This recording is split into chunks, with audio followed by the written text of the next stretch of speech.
Hello everyone, I am Sudhanshu Gunjot, first year MBBS student at GMC Ratlam.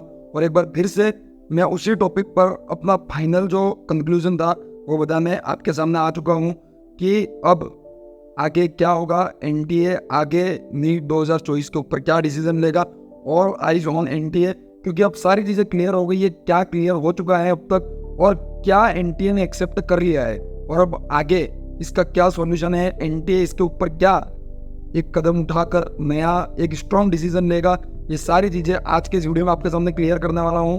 तो video में last तक बने रहना और कमेंट बॉक्स में इस बार भी अपन को लिखना है वी वांट जस्टिस, रीनीट या फिर न्यू रिजल्ट बाय एनटीए।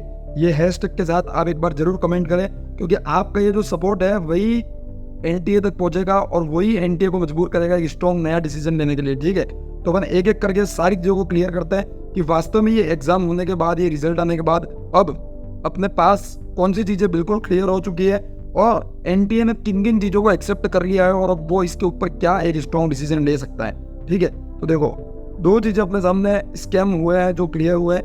पहला कि पेपर आउट हुआ है, ठीक है, और दूसरा नॉर्मलाइजेशन। बट पेपर आउट हुआ है ये चीज एनटीए अभी तक एक्सेप्ट नहीं कर रहा है, बट नॉर्मलाइजेशन किया है ये चीज तो एनटीए ने अपन को बताई है। अब इन दोनों चीजों के ऊपर अपन देखेंगे डिटेल से कि वास्तव में पेपर आउट हुआ, उसके बाद अपना क्या प्रूफ है और इसका क्या सॉल्यूशन है और इसके ऊपर क्या डिसीजन ले सकता है एनटीए और उसको क्या लेना चाहिए और अपन को क्या अपील करनी चाहिए एनटीए से। ठीक है, देखो पहली चीज, पेपर आउट होने के ऊपर अपन प्रूफ देखें तो अपने पास दिख रहे कि सेम सेंटर जिनके थे उन सबके AIR माने, ऐसा बहुत जगह पर देखा गया।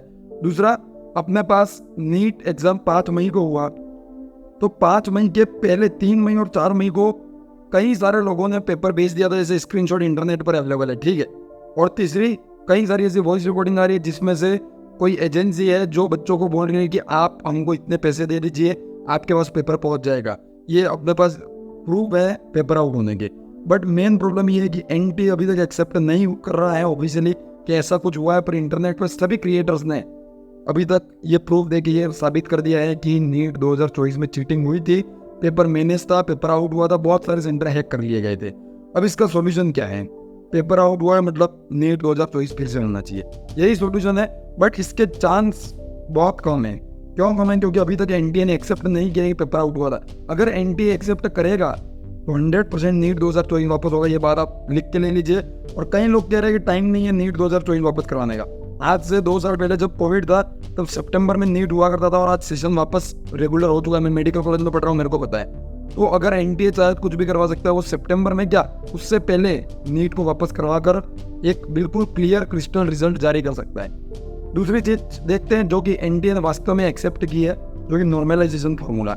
ये फार्मूला क्या है वो मैं आपको समझा देता हूँ। एनटीए का कहना है कुछ बच्चों को पेपर लेट मिला था और 1 मिनट जिसको पेपर लेट मिला था उसको 4 मार्क्स एक्स्ट्रा दिए गए। मतलब जिस बंदे को 20 मिनट पेपर एक्स्ट्रा मिला है उसको 80 नंबर केवल फ्री के दिए गए। उसने कुछ नहीं किया फिर भी 80 नंबर उसको दिए गए। इसी कारण एक लड़के जिसके 660 नंबर थे उसके अभी 720 में 720 नंबर है। ऐसा एक एग्जाम्पल मेरे पास आया है, मेरे पास ऐसा मैसेज पड़ा हुआ है। ठीक है, अब इसका प्रूफ अपने पास क्या है? प्रूफ सीधा है, एनटीए के आंसर की में अपन को 718 719 नंबर दिख सकते हैं और प्रूफ की अब जरूरत भी नहीं है, क्योंकि एनटीए ने एक्सेप्ट कर लिया है कि इस बार वास्तव में ऐसा हुआ है कि नॉर्मलाइजेशन फॉर्मूला हमने अप्लाई कर बच्चों को नंबर दिया। अब सबसे पहली गलती एनटीए की कि आपने किस हिसाब से ये नॉर्मलाइजेशन किया। आप मतलब उन सेंटर्स पे जहाँ पर पेपर लेट मिला उनको नॉर्मलाइजेशन में नंबर दे दिया, कल उठकर उसी सेंटर पे किसी के 720 नंबर ऑलरेडी आ रखे होंगे तो नॉर्मलाइजेशन से आप उसके 723 या फिर उससे भी ज़्यादा नंबर कर दोगे, ये संभव नहीं है।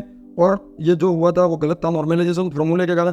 इस बार ज़्यादा अच्छे मार्क्स पर भी रैंक बहुत बेकार आई है और उसका मेन रीज़न है ये नॉर्मलाइजेशन फॉर्मूला। ठीक है, मेन रीज़न यही है क्योंकि आपने फ्री के नंबर बच्चों को दिए। अब इसका सॉल्यूशन क्या है? नीट का रिजल्ट एक बार फिर आना चाहिए और इसमें आप उस नॉर्मलाइजेशन फॉर्मूला को अप्लाई ना करो और करो तो ढंग से करो। आप मतलब हर 1 मिनट के 4 नंबर दे रहे हो।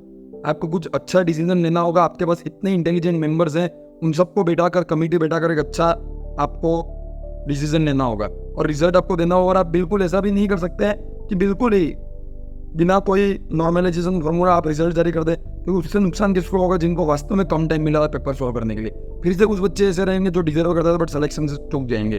इसलिए अब एनटीए को कोई न कोई एक्शन जरूर लेना पड़ेगा, इस जनता को जवाब देना पड़ेगा। ये जो बच्चे रो रहे हैं 650 नंबर लाने के बाद भी जिनको कॉलेज नहीं मिल रहा है उनको जवाब एनटीए को देना पड़ेगा। और दो पॉसिबिलिटी है, एग्जाम या तो फिर से होगा या फिर रिजल्ट फिर से आएगा।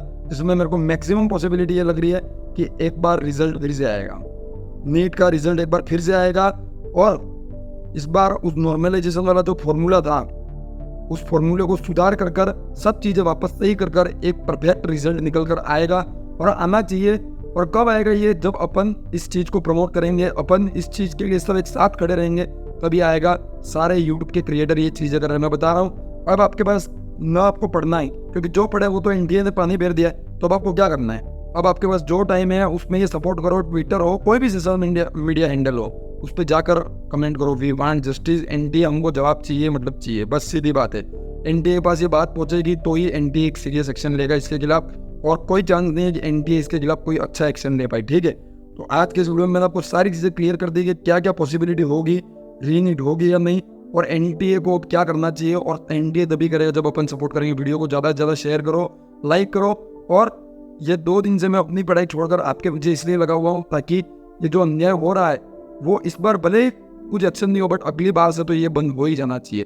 इस कारण से मैं आज आपके लिए लगा पड़ा हूँ। तो उसके लिए प्लीज़ मेरे चैनल को सब्सक्राइब कर लाइक करना, और इस वीडियो को इतना शेयर करो, अपनी बात एनटीए तक पहुँचनी चाहिए। एनटीए को जवाब देना पड़ेगा, एनटीए को कोई एक्शन उठाना पड़ेगा, ठीक है। तो आज का ये वीडियो यहीं खत्म करते हैं। Thank you very much and bye.